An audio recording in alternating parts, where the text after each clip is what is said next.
was on again, off again, then back on again.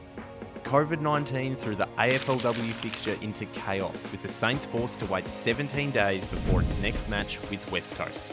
It was an agonisingly long wait for debutant Ella Friend, whose protracted first game finally came to pass. Swirly conditions didn't help as both sides blew out the cobwebs before Jess Matten bobbed up to gift the Saints their first. It's Matten that pokes it through! Trevor Barker Oval's breeze threw out the Eagles and Saints radar, yet the recalled Caitlin Greiser was unaffected.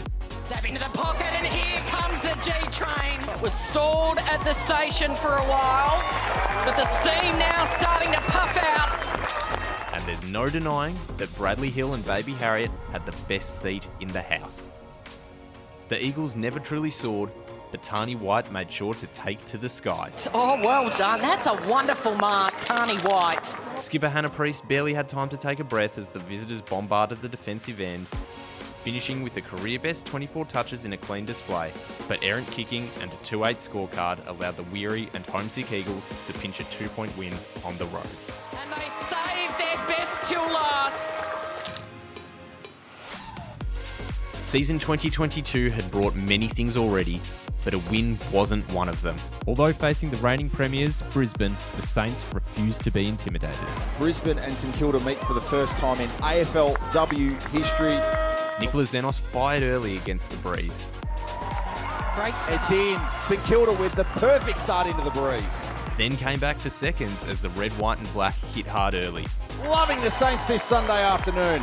St Kilda's pressure was on point, as were the efforts of Bianca Jacobson down back, who helped in keeping the Lions goalless at the half. And Jacobson's experience wins the day. 3 straight Brisbane majors swung momentum back in favour of the Premiers before Tilly Lucas-Rod stepped up to the plate to hurl the Saints back in the hunt. As soon as it left the boot, she was running. St Kilda have got life.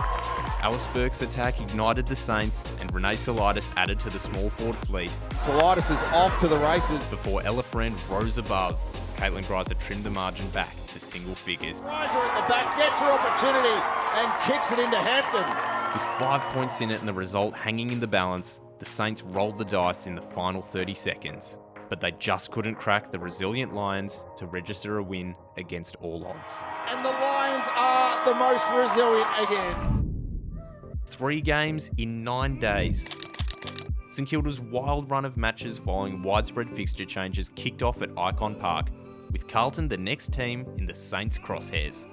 Unfortunately, it was the Blues who fired all the shots.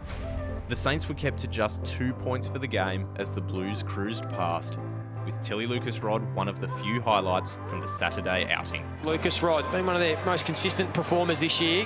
Lucas-Rod had 24 touches and 9 tackles in another inspired display, and although supported by Kat Phillips and Molly McDonald, it was simply a day to forget for the red, white and black. After 7 straight games in Victoria, St Kilda at last hit the tarmac for a rescheduled midweek match against GWS. Early ill discipline from the Giants had Nicola Xenos rubbing salt into the wound, before Ash Richards fired through her first goal to bring the Saints back on even terms. Her first goal in AFLW. The Saints ramped up their attack as the Giants continued to press, with Caitlin Greiser having an influence up the ground alongside Tilly Lucas-Rod. Well done, Greiser. That's what you want to see from your big forward. Xenos' slick skills again came to the fore with a brilliant Goal of the Year nomination. She's already got one. What a terrific goal from the youngster. That's her second. While up the other end, Bianca Jacobson was crucial in limiting the Giants' forwards as Hannah Priest wore the wounds of her bravery. Greiser struck again in the final term to drag the Saints back in the contest. Can she make it her moment? What a finish!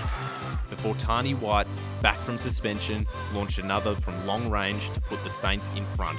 She gives it a good ride. She gives it a great ride. She wants the goal. They're going to get it. It seemed like enough for St Kilda to secure its first win after a rocky season, but disaster struck in the dying seconds. A contentious 50-metre penalty gave Catherine Smith a shot on goal after the siren. She's kicked it. The Giants, they win it after the siren. A third loss by under a goal. It was time for the script to change.